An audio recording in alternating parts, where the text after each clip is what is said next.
Salam saudaraku yang dikasihi oleh Tuhan. Hari ini saya membaca kebenaran firman Tuhan yang tertulis di dalam 1 Tesalonika 3 ayat 3. Supaya jangan ada orang yang goyang imannya karena kesusahan-kesusahan ini. Kamu sendiri tahu bahwa kita ditentukan untuk itu. Hari ini saya akan memberikan judul uraian khotbah saya adalah iman yang konsisten. Nah, apa sih itu namanya konsisten? Konsisten itu adalah tidak goyah, tidak berubah, tetap pada posisinya apapun yang terjadi, dalam keadaan susah, dalam keadaan senang, dia tetap konsisten mengerjakan sesuatu. Nah, itu juga iman yang konsisten. Walaupun berada di tengah-tengah situasi yang tidak menentu, apalagi akhir ini saudara dikasih Tuhan, apalagi PPKM darurat ini, kita tetap konsisten di dalam Tuhan. Kita tetap ada di dalam Tuhan. Kita tetap beriman kepada Tuhan bahwa Tuhan sanggup menolong saya, bahwa Tuhan sanggup memberkati saya, bahwa Tuhan sanggup melindungi seluruh keluarga saya dalam masalah apapun, dalam segala pergumulan dunia ini, saudara dikasihi oleh Tuhan.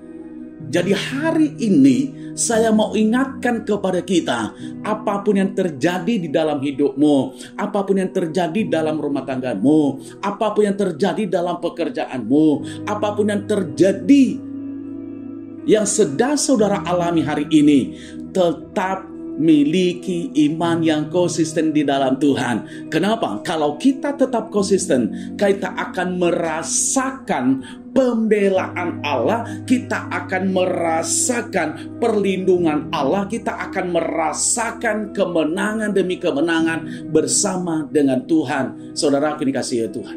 Nah, bagaimana memiliki iman yang tetap konsisten? Nah, ada caranya. Kita memiliki iman yang konsisten. Yang pertama, seseorang harus tekun. Ya, tekun di sini saudara dikasihi Tuhan, berarti dia tidak mengandalkan kekuatannya, dia tidak mengandalkan kepintarannya, dia tidak mengandalkan fasilitas yang dia miliki, dia tidak mengandalkan apapun yang terjadi di sekitarnya. Tetapi konsisten tekun di sini, dia tetap mengandalkan apa yang Tuhan inginkan di dalam kehidupannya. Ya, jadi dalam hal ini kita harus tekun dalam segala hal, tekun membaca firman Tuhan, tetap tekun dalam berdoa, tekun memuji Tuhan di rumah masing-masing, saudara dikasihi oleh Tuhan, tekun bekerja, tekun hidup dalam kekudusan, tekun hidup dalam kesucian, tekun juga melakukan segala yang baik dalam menjalankan bisnis, bukan tekun untuk mencari supaya cepat kaya raya, saudara dikasihi Tuhan. Tetapi hari ini saya sangat percaya orang yang tekun itu itulah yang memiliki iman yang konsisten. Saya akan baca satu ayat buat kita. Di dalam Kolose pasal 1:23. Sebab itu kamu harus bertekun dalam iman.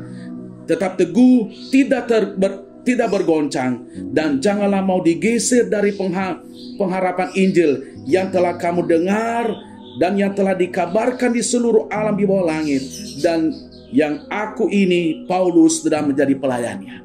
Nah, di sini Rasul Paulus begitu tekun memberitakan Injil. Apakah kita sudah tekun gak hari ini memberitakan Injil, saudara dikasihi Tuhan? Apakah kita sudah tekun gak ini hari ini sebagai suami? Tekun gak memotivasi keluarganya? Tekun gak mengasihi istrinya? Tekun gak sebagai istri menghormati suaminya? Orang tua tekun gak mendidik anak-anaknya di dalam Tuhan? Anak-anak tekun gak ya menghormati kedua orang tuanya? Nah, ini jemaat Tuhan, apakah tekun gak membaca firman Tuhan? Inilah yang menjadi pertanyaan. Tapi saya percaya kalau kita mengerjakan ini, kita menjadi orang-orang yang tekun di dalam Tuhan. Yang kedua yang perlu saya sampaikan kepada kita, ya, bagaimana memiliki iman yang tetap konsisten, bahkan semakin kuat di dalam Tuhan. Yang kedua adalah seseorang harus berjaga-jaga. Berjaga-jaga di sini bukan hanya 1 menit, bukan hanya 1 jam, bukan hanya 1 hari, bukan hanya 1 bulan, bukan hanya 1 tahun, saudara dikasih Tuhan. Tetapi berjaga-jaga di sini adalah setiap saat. Nah, mengapa kita berjaga-jaga? Supaya kita jangan jatuh di dalam pencobaan. Mengapa kita berjaga-jaga? Supaya kita jangan jatuh di dalam dosa. Mengapa kita berjaga-jaga? Karena iblis sedang mencari mangsanya. Maka dikatakan firman seperti singa yang mengaum-ngaum. Makanya kita sebagai orang percaya, kita harus tetap konsisten di dalam Tuhan, supaya kita tetap berjaga-jaga di dalam Tuhan. Saya baca satu ayat buat kita, saudaraku, di dalam 1 Korintus 16 ayat 13. Berjaga-jagalah, berdirilah dengan teguh dalam iman, bersikaplah sebagai laki-laki dan tetap kuat. Nah ini ya, berjaga-jagalah, berdiri dengan teguh dalam iman. Artinya berjaga-jaga berarti tidak memberi peluang kepada siapapun. Kita tidak memberi peluang kepada setan, tidak memberi peluang kepada setan untuk mengendalikan pikiran kita, untuk mengendalikan mulut kita, untuk mengendalikan hati kita. Kita berjaga-jaga, kita tutup semuanya, saudara kasih Tuhan, sehingga bebas kita. Makanya kita harus jaga segala perkara, jaga mulut, jaga hati, bahkan jalan segala kehidupan kita. Jangan attitude kita juga kita harus jaga. Jangan cepat orang menghakimi, jangan cepat orang mengalahkan. Karena dunia akhir ini banyak orang cepat sekali mengalahkan. Saya mau katakan itu bukan orang yang berjaga-jaga, saudara dikasihi Tuhan. Amin. Orang yang berjaga-jaga itu, dia tidak menyalahkan siapapun, tetapi dia terus bertekun sehingga dia merasakan bahwa dia berjaga-jaga di dalam Tuhan. Yang ketiga yang berusaha sampaikan kepada kita, bagaimana memiliki iman yang tetap konsisten bahkan semakin kuat di dalam Tuhan. Yang ketiga, seseorang harus terus berjuang. Ya. Kalau kita memiliki iman yang konsisten, kita harus berjuang. Artinya berjuang di sini tetap bertahan sampai garis akhir.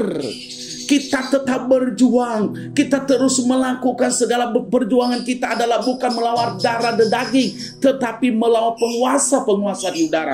Makanya saya akan baca satu ayat di dalam 1 Timotius 1 ayat 18. Tugas ini kuberikan kepadamu, Timotius anakku, sesuai dengan apa yang telah dinubuatkan tentang dirimu, supaya dikuatkan oleh nubuat itu, engkau memperjuangkan perjuangan yang baik dengan iman dan hati nurani yang murni. Ya, saudaraku dikasihi Tuhan, banyak anak-anak Tuhan akhir-akhir ini, dia mengaku anak Tuhan, dia mengaku pelayan Tuhan, dia mengaku sudah dibaptis oleh Roh Kudus, tetapi dia tidak hidup terus untuk berjuang. Hidup di dunia ini harus berjuang, saudaraku dikasihi Tuhan. Kita harus berjuang. Kenapa kita harus berjuang? Kalau kita berjuang, kita akan mendapatkan kemenangan.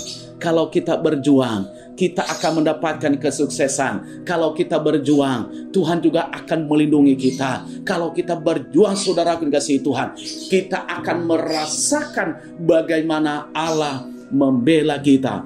Itulah iman yang konsisten. Jadi saya percaya, biarlah kita tetap konsisten di dalam Tuhan. Maka saya akan mengambil kesimpulan dari uraian khotbah saya pada hari ini, yaitu kita harus bertekun di dalam Tuhan. Kita juga harus berjaga-jaga, dan kita juga harus terus berjuang untuk mendapatkan kemenangan demi kemenangan. Itulah iman yang konsisten di dalam Tuhan. Sukses buat saudara. Tuhan Yesus memberkati. Amin.